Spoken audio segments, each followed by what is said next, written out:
welcome to our 2020 virtual booster banquet at Hannibal-LaGrange University. My name is Anthony Allen and I have the wonderful joy of serving as the 17th president of the university. As many of you know, our institution was founded in 1858 and we've been providing high quality Christian education all these years. So thank you for being here tonight to share with us. It's going to be a very, very special night as we welcome back to the university and for you to hear from tonight three of our legends, our past presidents at Hannibal-LaGrange University. First of all, we have Dr. Larry Lewis, Dr. Paul Brown, and Dr. Woodrow Burt. So you sit back tonight, enjoy this time together as we reminisce and as we think about God's goodness in the past and our past presidents, and you enjoy these legends tonight as they share with you some of their memories of their time at Hannibal-LaGrange University.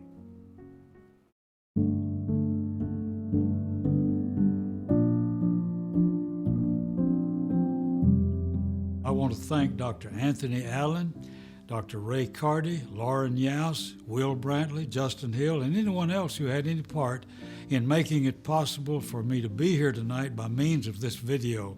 I certainly am grateful to be on this program with my distinguished colleagues, Dr. Anthony Allen, Dr. Larry Lewis, and Dr. Woody Burt.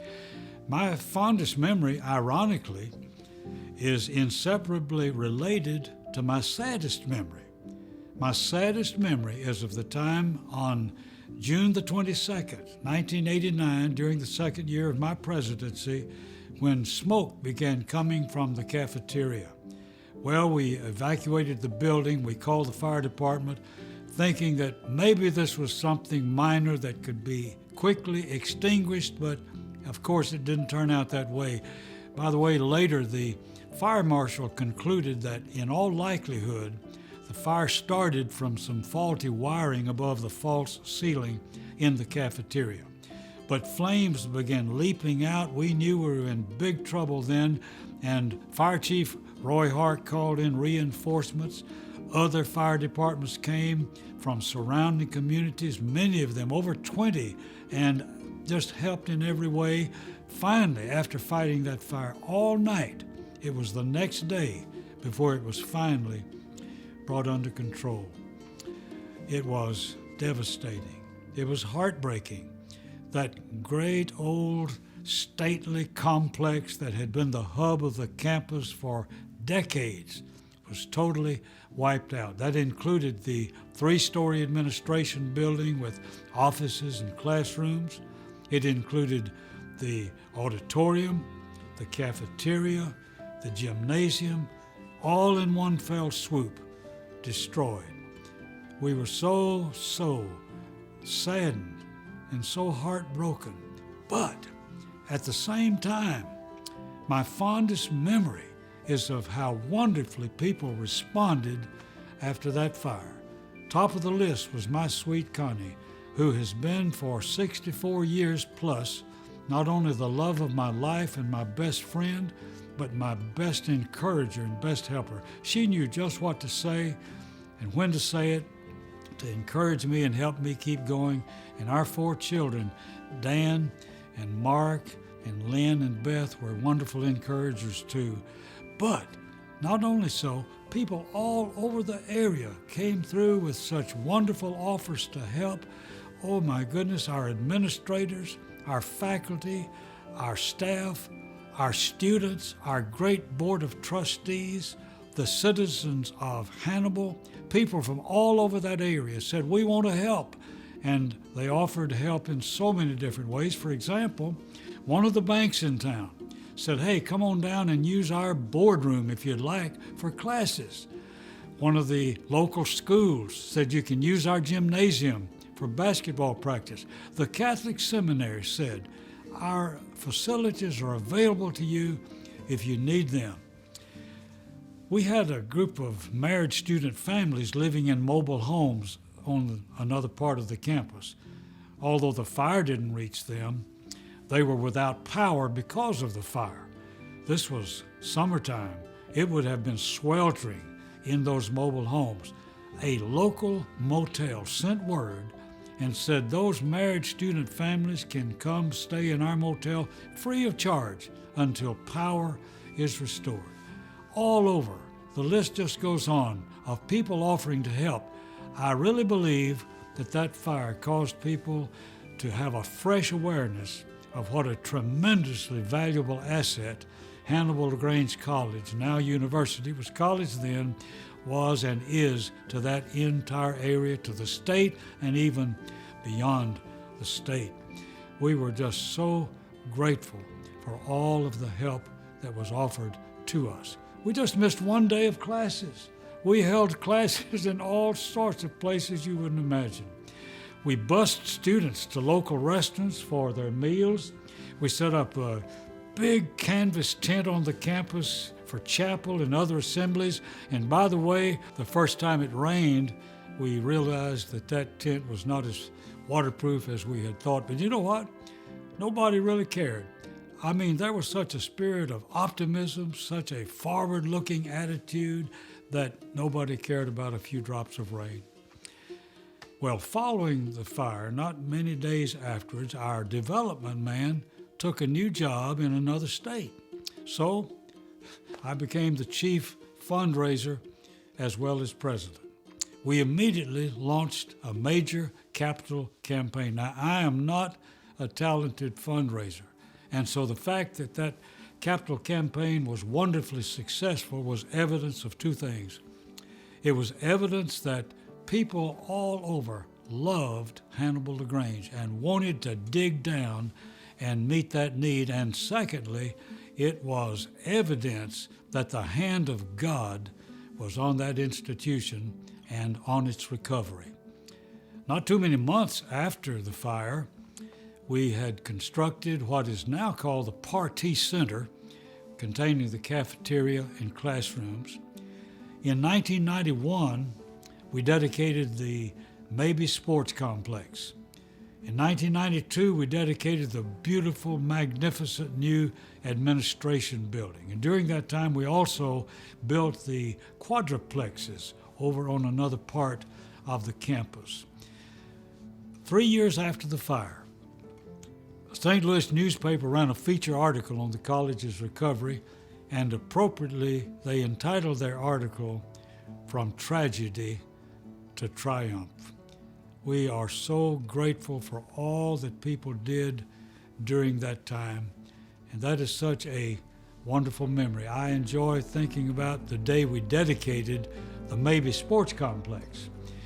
We had been given a challenge by the Maybe Foundation in Tulsa, Oklahoma, that if we would reach our goal, they would give us $1 million, which they did.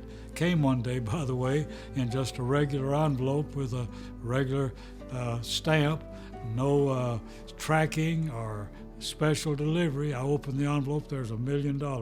First $1 million check I think I'd ever seen. But at any rate, we were so happy that they were generous, and we invited for the dedication the executive director of the Maybe Foundation, Mr. Don Moyers. He was introduced. When he stepped up to the microphone, you could have heard a pin drop. Everybody wanted to hear every word from this man representing such a generous foundation. He stepped up, looked all around at that enormous space, and said, "Man, you could stack a lot of hay in here." And we all had a good laugh at that. Well, we had a lot of good memories, Connie and I did, and do, of our days at Hannibal-LaGrange College.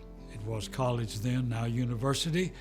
And the first 11 of my 18 years were as academic dean and executive vice president. The last 7 as president until I retired in 1994. But of all those good memories, definitely my fondest memory is of how people responded so magnificently, so splendidly to the college's need following that fire.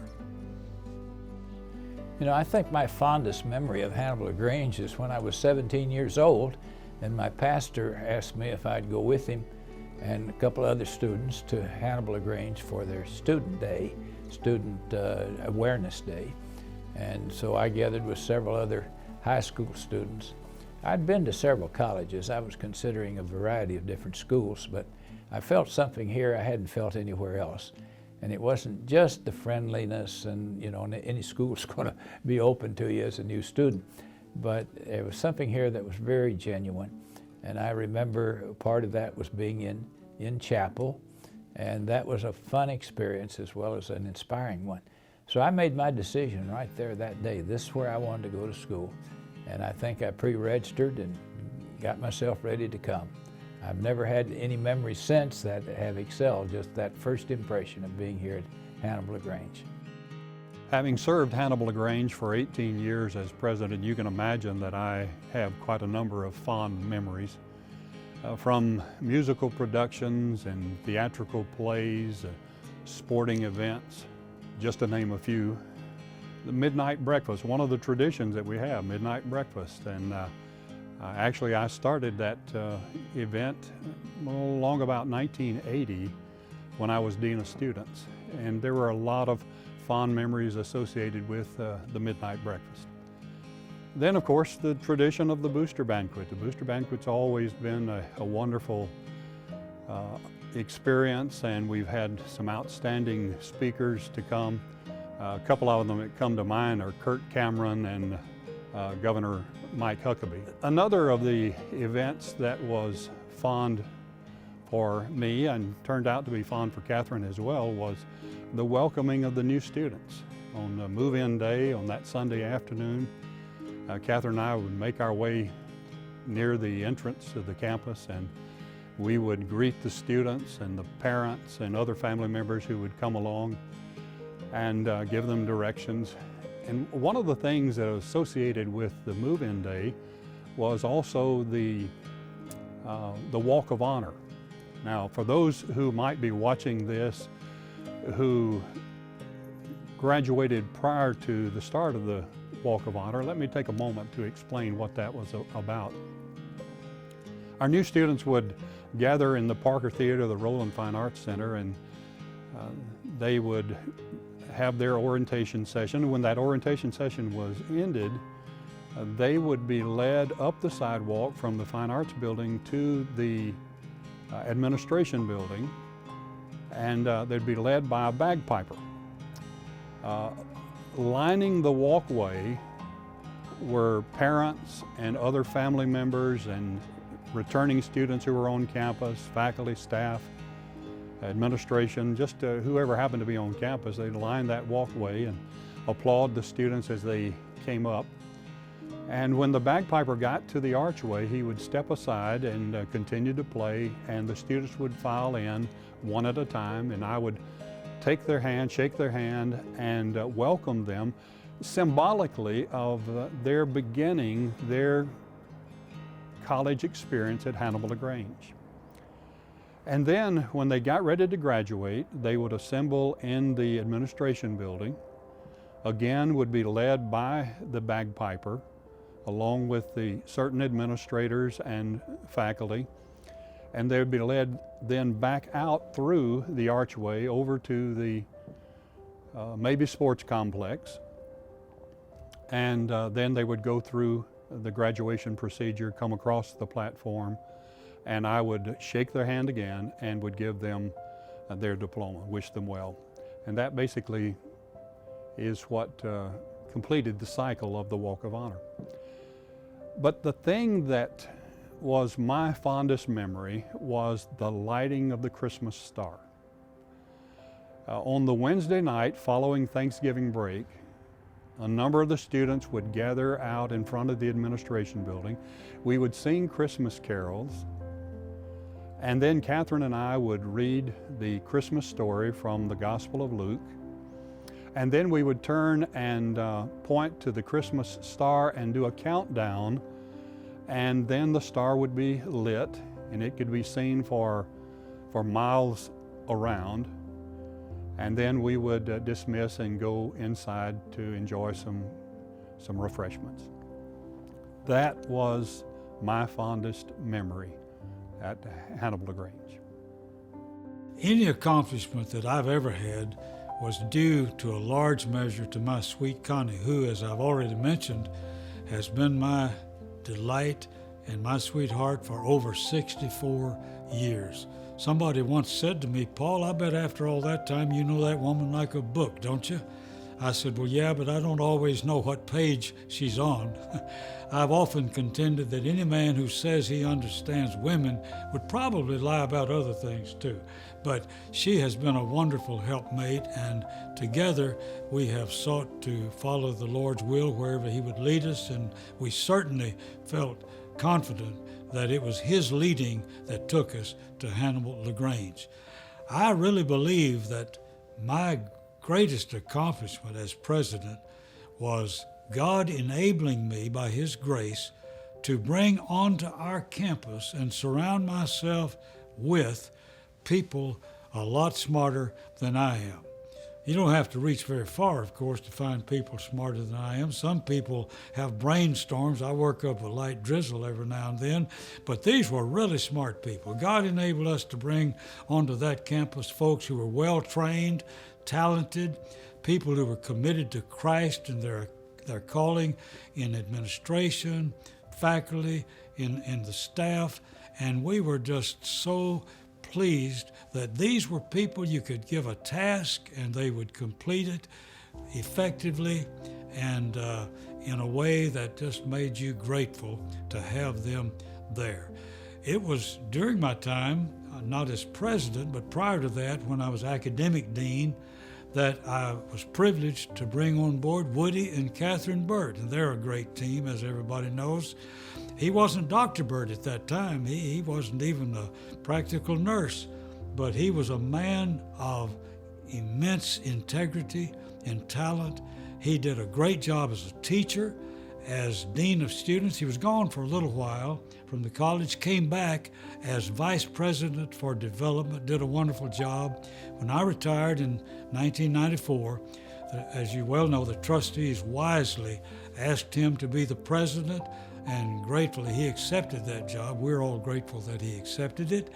And of course, the rest, as they say, is history. So that in itself, as far as I'm concerned, was a major accomplishment, bringing Dr. Woody Burt on board. He and I had been friends for a lot of years, and I was so thankful that I had that contact, and God brought him on board, and my, how he has used Dr. Burt and Catherine. God truly blessed Hannibal-LaGrange during my time as president. We were able to strengthen our academic programs. We hired some outstanding faculty, staff, and administrators. I worked with some wonderful trustees.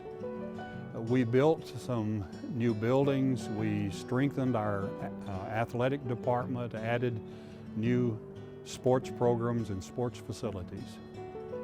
And as great as those things were, there was something else that was, in my estimation at any rate, that I considered to be our greatest accomplishment, thanks to God's help.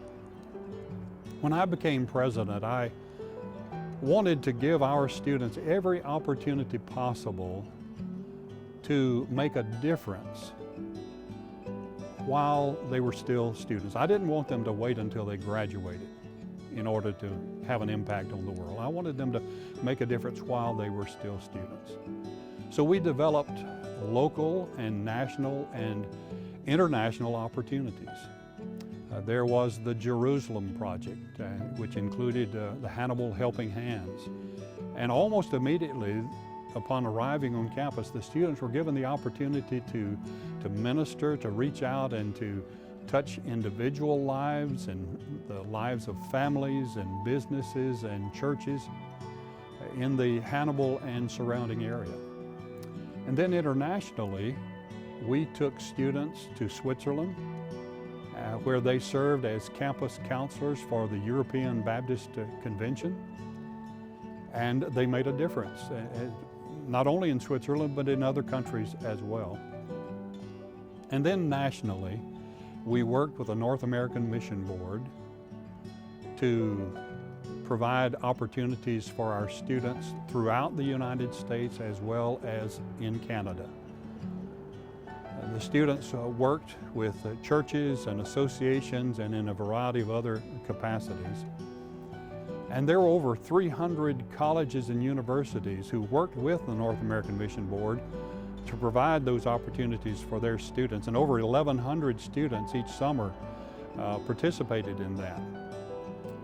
And for me, the greatest accomplishment was that Hannibal-LaGrange became the #1 college in the nation for student mission mobilization. And that happened twice. And each year of many of those years, we ranked in the top 3. But for two particular situations, two particular years, we ranked #1. Our students were making a difference worldwide. And for me, that was our greatest accomplishment. You know, I think perhaps my greatest accomplishment at Hannibal-LaGrange was even the very day they elected me to be the president, because I had told the board that if I came, I wanted them to expand from a junior college to a senior college. I simply didn't feel that we could afford to provide the faculty and the building, the facilities for just 2 years, when that same faculty, that same building could be used for a full 4-year program, give us much greater status in the community and in the state, and a much greater opportunity to shape young students. So that was decided. Even they said to me, there's no way we could get the Missouri Baptist Convention to approve that, because they had already tried to get approvals for some advanced degree programs. And I said, well, let me work on that. And in my first several weeks here, I went to every member of the Missouri Baptist Convention Interagency Council, scheduled meetings with them, usually took them to lunch or dinner, and we had prepared a cost and income analysis to where we projected what we thought would be the possible enrollment of a new program, a new degree program, and what the cost would be and what the income might be. And our rule of thumb was that if we projected that a degree program would be self-sustaining and even making money within 5 years, that would be a good investment. So we didn't just in one fell swoop across the board offer a great number of programs, but we had at least 8 or 10 new degree programs in place by the beginning of my second year. And the college did grow. It grew rapidly every single year. Enrollment went from 434 to my last year here was 807, and then the following fall was over 1,000 for the first time.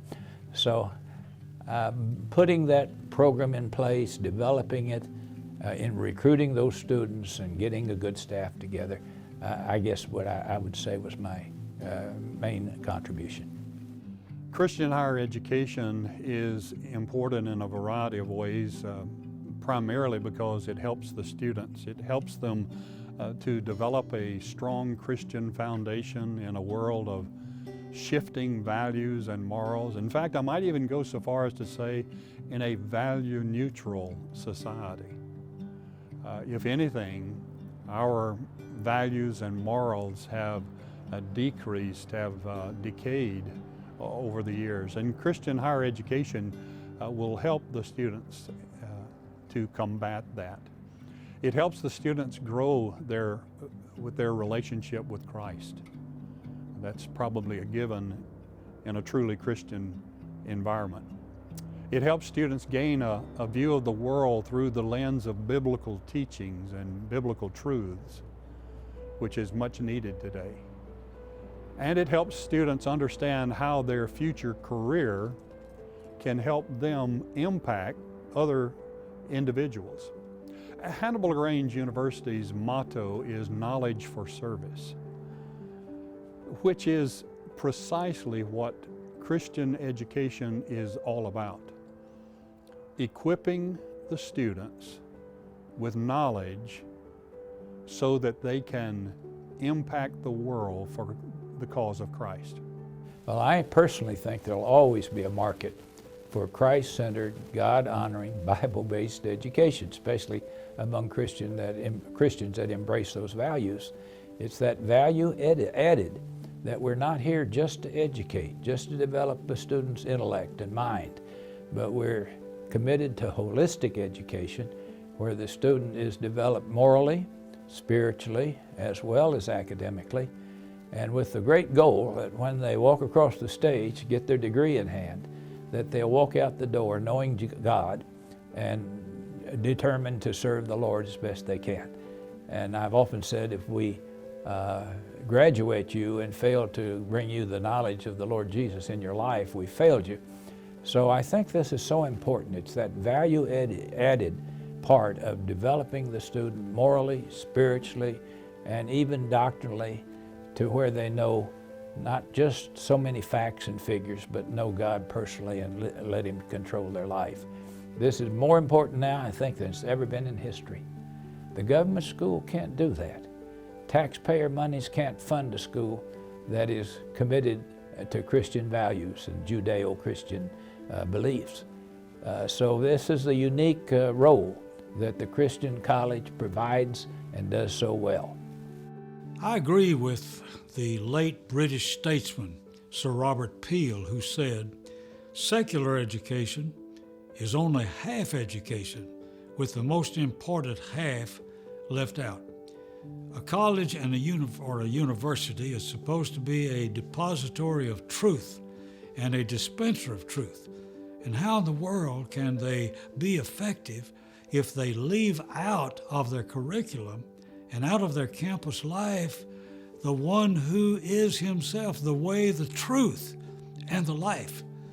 All truth is focused in Jesus Christ, who alone provides the context, the frame of reference in which truth, in which knowledge can be best processed and best utilized. In Colossians 1:17 we read, "He is before all things, and by Him all things consist."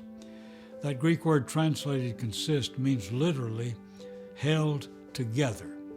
You know, sometimes when an athletic team achieves a notable victory, they'll say, "We finally got it all together." Or an individual might accomplish some goal and say, "Hey, I finally got it all together." Well, at Hannibal-LaGrange, we have always endeavored to teach our students that it is only by being trustfully and obediently anchored to Christ that you can really get it together. A man was a first-time visitor in Washington, D.C. He was being driven around in a cab looking at all the sights, all of the famous buildings and monuments. The cabbie was sort of his tour director. They passed the National Archives building, on which one can see very prominently the statement, "Past is prologue." The man said to the cabbie, "What does that mean, past is prologue?" The cabbie said, "Sir, that means you ain't seen nothing yet." Hannibal-LaGrange has a great history. Hannibal-LaGrange has a great present. But I believe that Hannibal-LaGrange's greatest days are out there even yet to come. God bless every one of you, and God bless this wonderful institution. Thank you so much. Hi, my name is James Chaney, a junior Christian Studies student from Springfield, Missouri, and I'm here to say why scholarships are important to me. I'm the one paying for my college, so the less I have to pay back, the better. So the less time I have to spend actually working makes my grades better and your donation worth it. HLG, our alma mater, HLG, we will be true. Every son and every daughter to the scarlet and the blue. HLG will not forget thee through the flight of many I hear. Always shall sweet memory hold thee as a treasure ever dear. From the northland to the southland, in thy halls we meet today. Thy broad campus is our homeland, and our love is thine alway. HLG, our alma mater, HLG, we will be true. Every son